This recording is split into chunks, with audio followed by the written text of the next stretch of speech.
May I come in, sir? Good afternoon, sir. Good afternoon, sir. Good. Thank you, sir.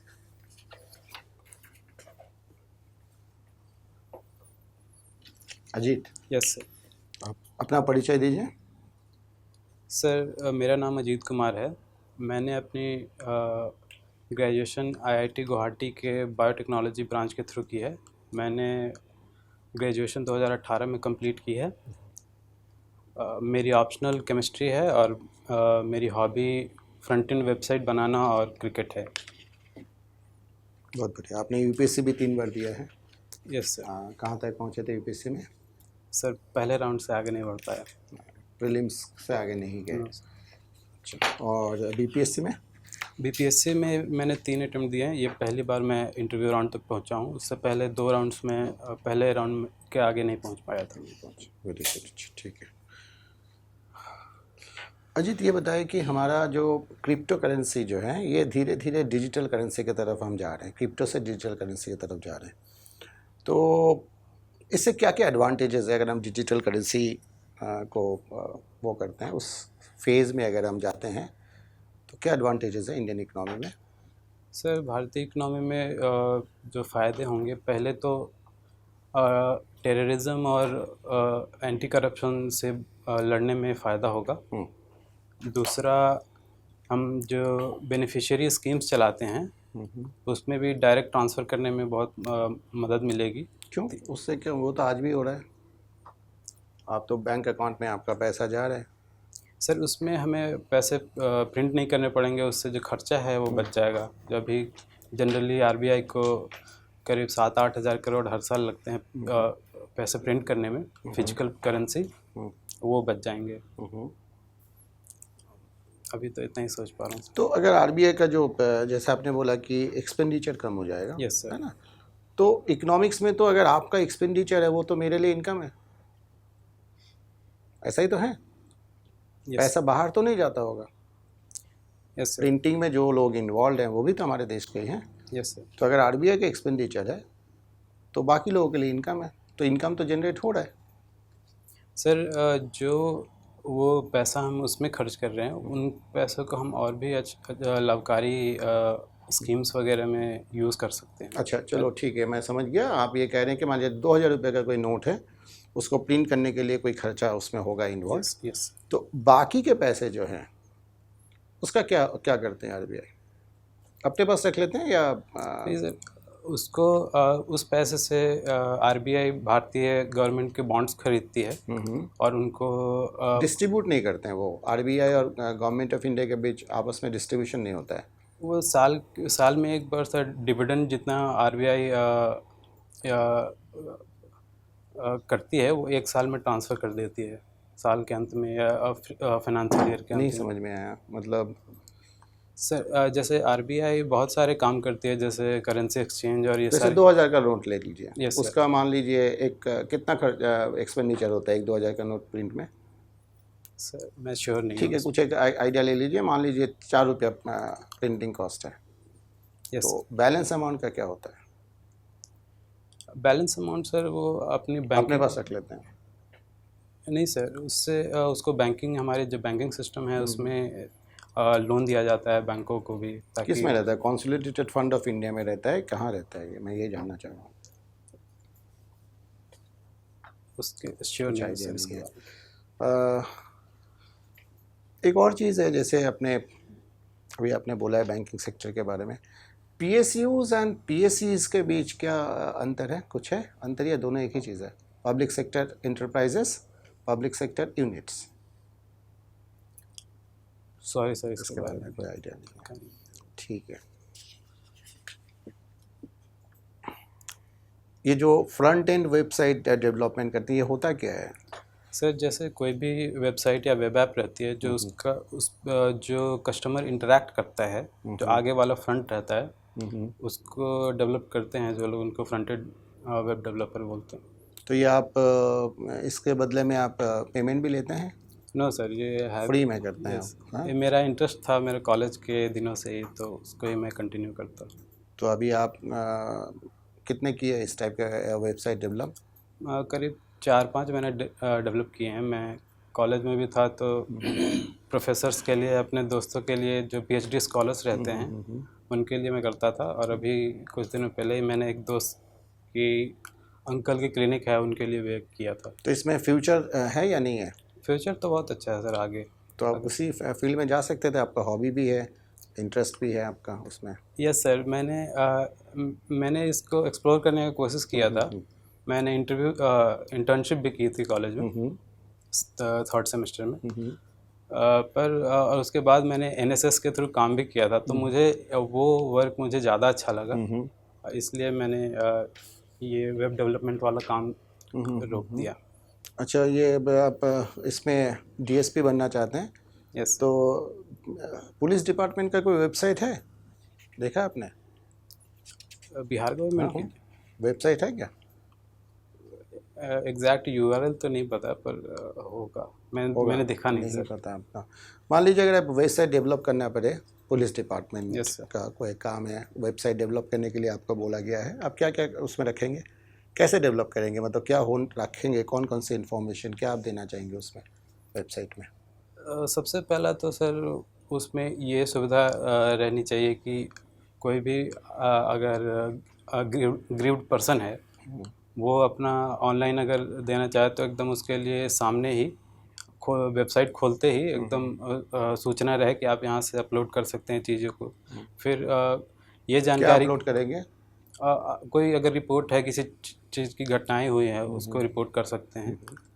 और साथ में ऐसा सुविधा भी रहेगा कि उसमें वेरिफिकेशन का भी सुविधा हो जाए कि आधार या कुछ ऐसे वेरिफिकेशन स्कीम्स लगा के, ताकि वो फ्रिवलसनेस से बचा जाए। फिर उसमें दूसरी होगी कि सिटीजन्स को इन्फॉर्मेशन देने के लिए कि आपकी क्या आपके लिए क्या उपलब्ध है, आप क्या फ़ायदे ले सकते हैं आप पुलिस विभाग से। ये जानकारी मतलब आगे रहनी चाहिए, ताकि लोगों को पता चले कि हम कैसे कर सकते हैं या क्या चीज़ें उपलब्ध हैं, ये सारी चीज़ें। क्या इस वेबसाइट डेवलप करने से आपको लगता है कि पुलिस डिपार्टमेंट के लिए और काम बढ़ जाएगा या इससे काम और कम हो जाएगा? सर इसके लिए तो एक अलग थोड़ा सेल बनाना पड़ेगा, लेकिन आज के टाइम में क्योंकि इंटरनेट का इतना बढ़ गया, पेनिट्रेशन गाँव में भी बढ़ गया है, तो हाँ थोड़ा सा तो बढ़ेगा, लेकिन उसके थ्रू फिर ऑफलाइन में भी थोड़ा कम होगा। अच्छा, इंडिया में ई लिटरेसी कितना है? ई लिटरेसी का एग्जैक्ट अमाउंट इलेक्ट्रॉनिक लिटरेसी का मैं बात कर रहा हूँ। Sorry sir.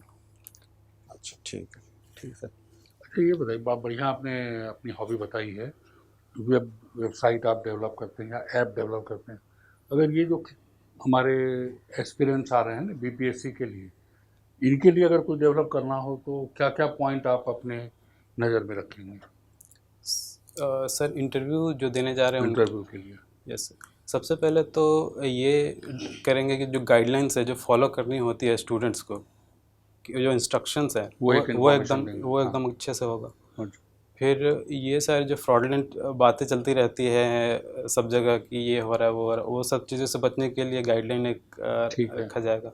और फिर अगर किसी का कुछ भी ग्रीवांसेस है, किसी को कुछ पूछना है, तो उससे रिलेटेड या तो नंबर्स या ये चीज़ रिप्लाई कौन करेगा? उनके बैकएंड में एक अधिकारी या किसी सेवा अधिकारी को बैठना पड़ेगा।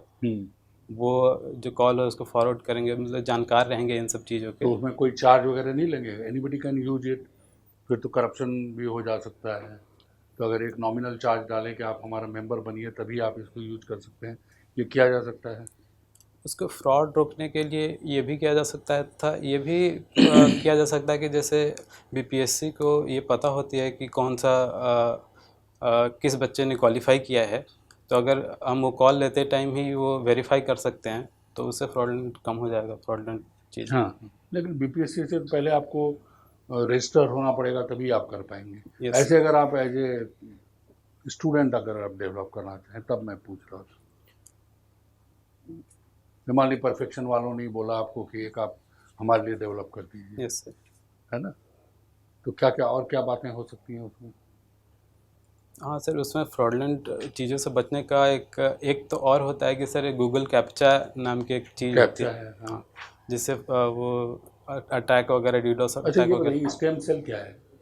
सर स्टेम सेल्स वैसी सेल होती है जो खुद ही रीजनरेट हो जाती है। अगर हमारा सेल डिस्ट्रॉय हो जाता है या कुछ हो जाता है तो रीजनरेट कर सकती हैं। अच्छा, तो उसको डिफाइन कैसे करेंगे हम लोग? What is the difference between stem cell and other cells? ऐसी सेल्स जो जो जिनका नेक्रोसिस या मरने के बाद उनका विघटन हो जाता है, उस सिंपल सेल्स होती है। और उन सेल्स को रिप्लेस करने के लिए हमारे जो मेरुरज्जु वगैरह में पाई जाती हैं बहुत सारी स्टेम सेल्स, वो उनको। सिर्फ मेरुरज्जु में ही पाई जाती है या नहीं कहीं सर, और? दो टाइप की सेल्स होती हैं जो मतलब अलग अलग भागों में होती है, और एक मेरुरज्जु में भी होती है। अच्छा, क्या ये दो तरह की सेल्स क्या है? सर अभी मैं इसका याद नहीं कर पा रहा हूँ और कहाँ आपको लगता है कि ये नए सेल्स आपको मिल सकते हैं, न्यू सेल्स और कहाँ मिल सकते हैं? सर जो मेल फीमेल के स्पर्म्स और एग्स होते हैं उसमें ठीक है, होते हैं। वहाँ मिल सकते हैं। और और सॉरी सर, इसके एमनियोटिक फ्लूइड में, बच्चा जिस थैली में होता यस है यस सर, उससे सॉरी सर, इसके बारे में भी नहीं पढ़ा है आपने? नहीं। अच्छी बात है। आप ये बताइए कि ये जो हार्मोन्स होते हैं, है ना, यस सर। ये कैसे एक्ट करते हैं, क्या रिएक्शंस होते हैं इसके? सर हार्मोन्स जनरली एक ग्रंथि होती है जहाँ से निकलते हैं, और वो रक्त में मिलके, अच्छा, और वो जिन डेस्टिनेशन पे पहुंचना होता है वहाँ पहुंच के फिर वो रिएक्शन करती हैं। हाँ, तो वो रिएक्शन किस तरह से होता है, मतलब what is the nature of reaction? क्योंकि उसमें बड़ी अजीब सी चीज़ ना है ना, सर कि वो एक लाइफ के एक पर्टिकुलर टाइम में ही वो सिक्रीट होती है, सब समय सिक्रीट नहीं होती है। जैसे सर अगर हमको एंड्रोजन निकलना है या टेस्टोस्टेरोन निकलना है तो एक पर्टिकुलर एज होने के बाद ही निकलेगा। तो वो ग्रंथि क्या पहले से मौजूद है या प्रोडक्शन कर सकती है? सर एक फीडबैक लूप हमारे शरीर में बना होता है जनरली, और वो वो होता है कि अगर डिफिशियंसी किसी चीज़ उस स्पेसिफिक एंजाइम की है या उसकी, तो वहाँ पे उस पे उसके बाद उसका जनरेशन होता है, और जैसे ही वो उसका कंसंट्रेशन बढ़ जाता है उसके बाद फीडबैक लूप बंद हो जाता है। बढ़िया। मुझे लास्ट बताइए आप कि अभी कोरोना के समय यस सर। डॉक्टर लोग बोल रहे थे जिंक खाइए आप लोग, है ना, जिंक कोविड आ रहा था और जिंक के लिए तरह तरह की टैबलेट्स आ रही थी।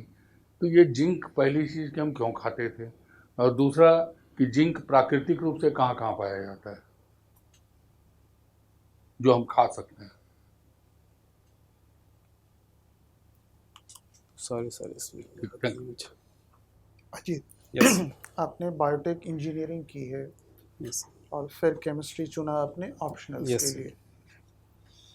इसका बेनिफिट आपको एडमिनिस्ट्रेशन में मिलेगा सर सब्जेक्ट्स का? Yes sir. एक तो कि हमारी जो पॉपुलेशन बहुत ज़्यादा है बिहार की, तो इसमें इसको हम सस्टेन करने के लिए बहुत सारे तरीके संकर विधि निकाल रहे हैं।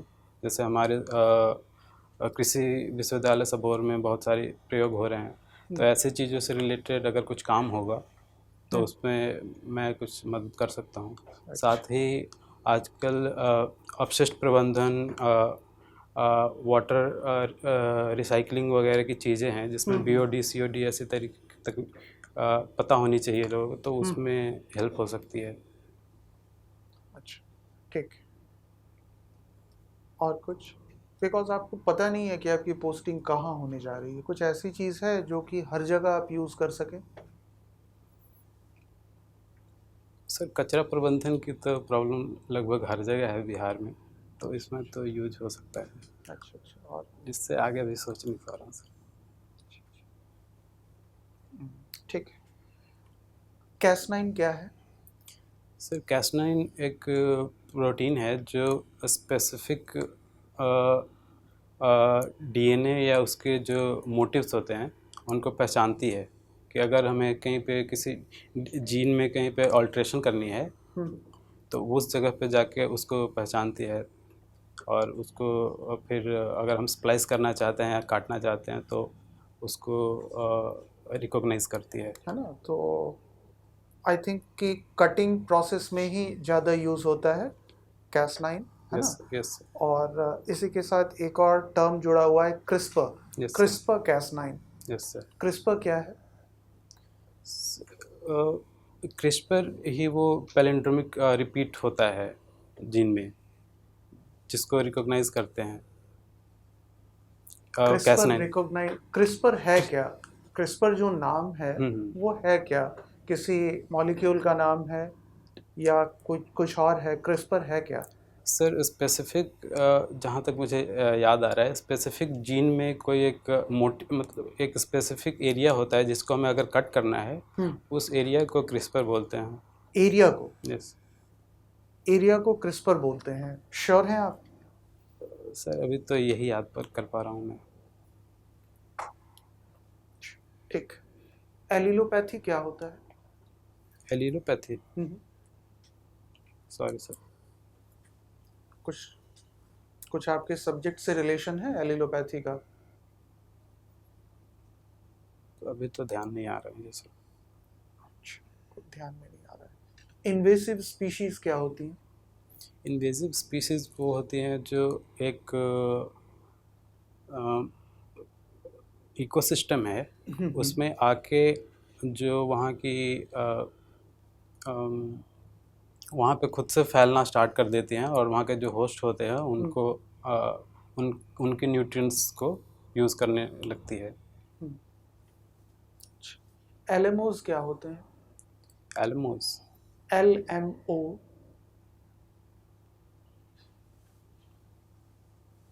Sorry sir. अच्छा, है ना, जो हम लोग जेनेटिक इंजीनियरिंग के प्रोडक्ट बनाते हैं, है ना, उसी से रिलेटेड है LMO। मेरा GMO का तो सोचता हूँ, पर LMO के बारे में भी सोच नहीं पा रहा हूँ। अच्छा, लिविंग मॉडिफाइड ऑर्गेनिजम्स, GMO, दोनों टर्म सेम है। LMOs और GMOs सेम ही टर्म है दोनों, ठीक है। मेरा क्वेश्चन था, एक प्रोटोकॉल है जो कि LMOs और GMOs को रेगुलेट करता है किसी भी कंट्री में, या एक कंट्री से दूसरे कंट्री में अगर मूवमेंट हो रही है किसी GMO का या LMO का, वो प्रोटोकॉल उसे रेगुलेट करता है। कौन सा है वो प्रोटोकॉल? सर एग्जैक्टली तो याद नहीं आ रहा, पर क्या गेस कर सकता हूँ? बोलिए। और नगोया प्रोटोकॉल है क्या सर? नागोया प्रोटोकॉल, यही तो आ रहा। ठीक है। जो हमारे लैब्स होते हैं उनकी ग्रेडेशन की जाती है ना? यस 1 2 3 4 इस तरह से उनकी ग्रेड दी जाती है। तो ये कैसे ये ग्रेडिंग की जाती है? सर, वो कंटामिनेशन और जो हम उस लैब में जिस चीज़ का भी यूज़ कर रहे हैं वो कितनी कंटामिनेट कर सकती हैं बाकी चीज़ों को, या कितनी कम्युनिकेट कर सकती हैं बाहर से, उस हिसाब से करते हैं कि कितना ज़्यादा हैजार्डस है, तो उसको लेवल ज़्यादा लेवल में उसको हम प्रोसेस करते हैं। इसका मैक्सिमम लेवल होता है BS4, BSL4, है ना, बायो सेफ्टी लेवल 4। इंडिया में BSL लैब है, BSL4 लैब? लैब तो सॉरी मुझे एग्जैक्ट याद नहीं है। ठीक है, Ajit, your interview is over. Thank you sir.